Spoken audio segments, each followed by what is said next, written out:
Hello, welcome to another Spaghetti Doodles. I'm Adam Masterman, and as you can see from the title frame that just dissolved, today I'm just going to be doing a sketch of Milt Kahl's Robin Hood. I sort of slowed it down here at the beginning. And you can see I've started with a couple of reference sheets. The first one you saw was actually a drawing by Milt. This one is not. This one was a model sheet, but doesn't actually, can't tell who drew it, but I would be surprised if Milt drew this. Does not look like one of his drawings.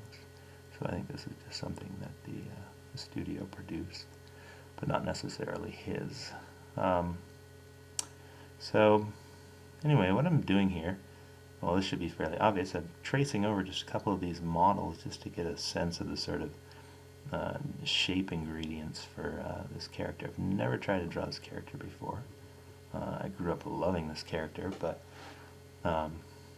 never actually tried to draw it. So I thought, even before I thought about what kind of picture I want to make, I was just going to sort of play around with the model and see if I could get a feel for how this guy is constructed.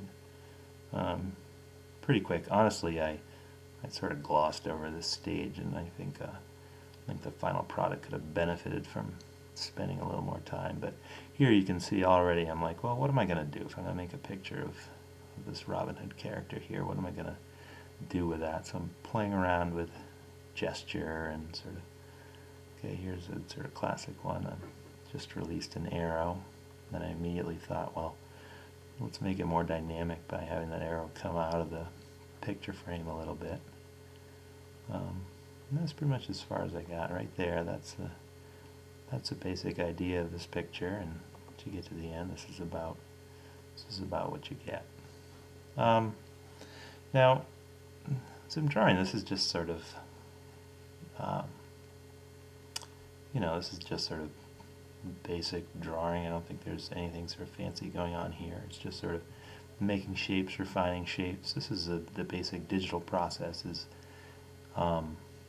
you draw it and sort of tinker it and push the lines around, and you get to a certain point where the whole thing is filled in, and then you turn the layer blue. I work in Manga Studio, so you just sort of hit a button and the whole layer turns blue, and you can fade it and then go on top, usually with a little bit smaller pencil, and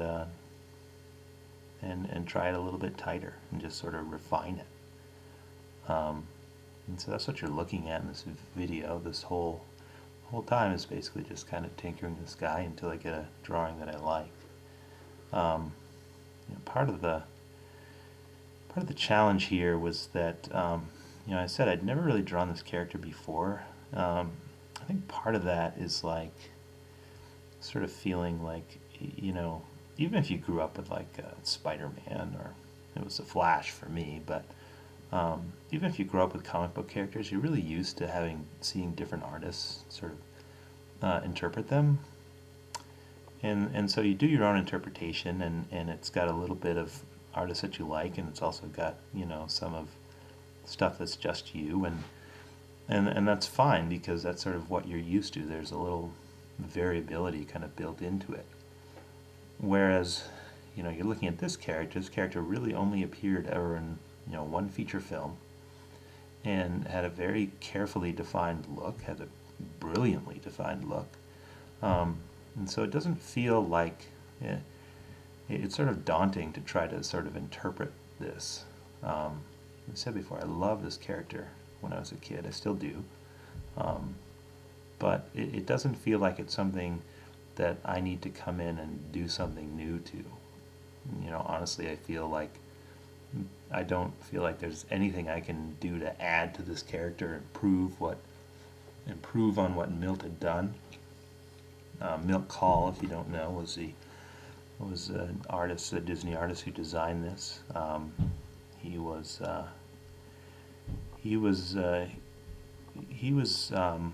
of the animators working at Disney during the 1970s. If you've never heard of Milt, I highly advise you look him up. If you were to ask me, he was without question the most talented animator of the 20th century, which essentially means ever. And you can just learn so much from looking at his drawings. He had this wonderful economic line. You can see, I have the model sheet up here, but every once in a while you'll see that drawing by Milt pop up, and if you ever really sort of take a look at it, he just so brilliantly, there it is, he just so brilliantly was able to capture this really sort of nuanced character here. This is something that they use in animation. This is sort of considered the sort of perfect example of how to anthropomorphize, how to take an animal and make them into a human type character. This Robin Hood, just how he did it was so brilliant. And so as I'm working on this drawing, I'm sort of constantly, I'm using this as my reference, but at the same time I'm constantly comparing what I'm doing to the work of, the person who I would consider to be, the best, animator, cartoonist of the 20th century. And it was really, really daunting. I got to the point where I just, I'd worked on it, I'd gone through 6 or 7 layers, I really endlessly tinkered this face, and the posture and the gesture and everything, and still, even at the end, I mean, I ended up, I ended up finishing the drawing, so it's, obviously I got something that I could live with, but it just sort of made me realize, how far I was from having the kind of drawing facility that someone like Milt Kahl had. Something that he certainly earned through, he had a very notorious work ethic. So I just, when I started going through this, like I said, I just never really, it was just so hard to sort of capture it. I felt like I got maybe like 20% of what I loved about this character. And it's very frustrating because if you see the way Milt draws, it's so economical. He's just using a couple of lines there. It's very, very simple, and so you look at it and think, well, of course I can do that. The shapes are basic. He has kind of a bit of an angular style. You think of like 101 Dalmatians, the way he used those sort of triangular eyes.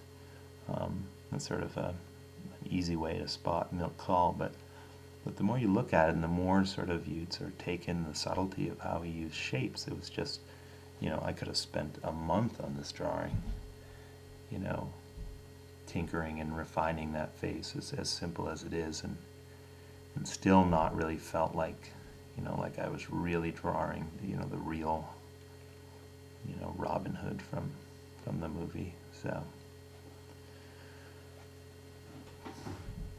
but anyway, you sort of, it can be counterproductive to try to, to force yourself to match up to a master like Milt Kahl when you're drawing. So, did have to sort of accept that. I'm going to do this drawing, and when I'm done, I'm not going to like it as much as that little reference drawing I have beside me. That's just sort of a given. So what I wanted to do is, to have a bit of a turn to it, sort of interesting dynamic to catch a little of the sort of 3D form. So I've got this kind of 3/4 up angle on his face.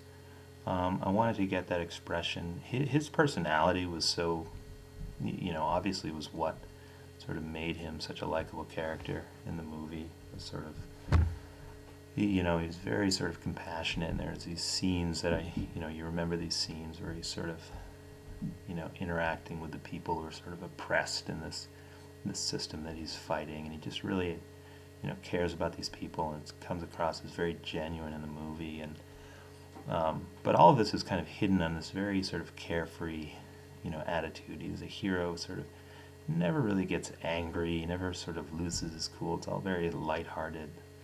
And it's really kind of brilliant, actually, the way they did that. I think I'm sure they were referencing like Errol Flynn, sort of, his take on the Robin Hood, but I really think they came up with something here that, I'm a big Robin Hood fan in general. I read novels, and I've always loved this sort of story archetype, but, I don't think anyone's ever done it as well as well as this crew. It was, I'm giving a lot of credit to Milt Kahl, but obviously there was a team here that was involved at Disney at the time, and it was a very collaborative piece. I love the voice actor. I can't even tell you his name, but I think that, he's as much responsible for that as Milt. But obviously when I'm drawing this, I'm just, referencing the look here. Finally figured out that my arrowhead was awful there and changed it to something that looked more, appropriate. Still not sure how they looked in the movie. I didn't even really reference that. I sort of deliberately did not look at like the sort of scenery style and other things like that when I was making this piece, just because, I figured if I could do my best to sort of nail a character, then I would sort of draw my own background. You can see, it's a little more, it's sort of this dynamic angle that you probably more likely to see in like an anime type production. The way the arrow has sort of got these motion lines coming off of it. So, I want to do something, but, to sort of put my own twist on it, I guess. Here you can see I sort of moved on to the finishing phase. I got as close as I felt like I was going to get with this character. But like I said, I still, I look at it now. I've finished the whole thing. I look at it now. I still think I could sort of go back, and there are a lot of little things that would change in little ways. But anyway, moving on to the finishing stage, and it's really, I would say inking, but I'm actually still using a pencil tool in Manga Studio for this part, and it's pretty close to inking. I'm using it like an inking tool. It's just a little bit softer line. It's a dark gray, but it's not black, and it responds a little bit to pressure. So if I draw the line lightly, it'll actually it'll be a little bit lighter gray. Not exactly like a pencil. It's still a little bit clean. It's kind of halfway between a pencil line and an ink line, which is what I like.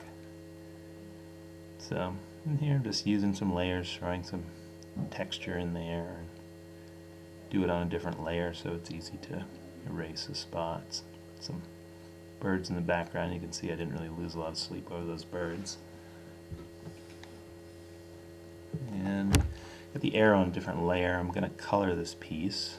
Actually, if you've seen it on my Deviant account, then you're looking at the colored version. And I knew I wanted to use a blur filter on this arrow to give it some movement, have it kind of leap off the page. So I put it on a separate layer. You can export your layers from Manga Studio to Photoshop, so your layer set stays intact. A very handy way to work if you're going to color your own stuff.